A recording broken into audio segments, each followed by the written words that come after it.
மரியா வந்து ஒரு எப்படி சொல்கிறது, ஒரு ஃபர்ஸ்ட் டைம் டேலண்ட்டு, ஃபியர்லெஸ்ஸாக இருக்கான். ரோரு ரைஸு என்னடா ஆர்ஆர்ஆர் படத்தோடைய டைட்டில்லாம் சொல்கிறேன். ஃபியர்லெஸ்ஸானவங்க டக்குனு ஒரு மெசேஜ் அனுப்பிச்சா சாட் ஜிபிடி மாதிரி ஒருத்தர் கிடச்சிட்டாங்க அப்படின்னு. பரவாயில்லடா. பட் உண்மையாகவே இந்த மாதிரி ஒருத்தர் டெலிவர் பண்ணுவாங்க ஒரு படத்தைனா அவங்களுக்கு நான் சாட் ஜிபிடியாக இருக்க விரும்புகிறேன்.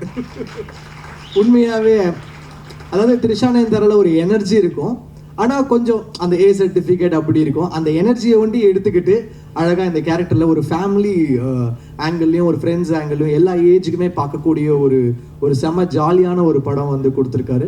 எப்பவுமே ஒரு டிரெக்டர் அண்ட் ஆர்டிஸ்ட்க்கு வந்து ஒரு பயங்கரமான காம்பினேஷன் இருக்கணும். அதாவது அவங்க கொடுக்குற டயலாகும் அந்த பர்ஃபார்மன்ஸும் ஒர்க் அவுட் ஆச்சுன்னா தான் ஒரு படம் ஒர்க் அவுட் ஆகும். அது வந்து எனக்கு த்ரிஷா நயன்தாரால ஆதிக்கும் எனக்கும் இருந்துச்சு, அவரை இன்ட்ரடியூஸ் பண்ண. அந்த மாதிரி எனக்கு மரியா கிட்ட எனக்கு அந்த ஒரு கெமிஸ்ட்ரி பயங்கரமாக இருந்துச்சு.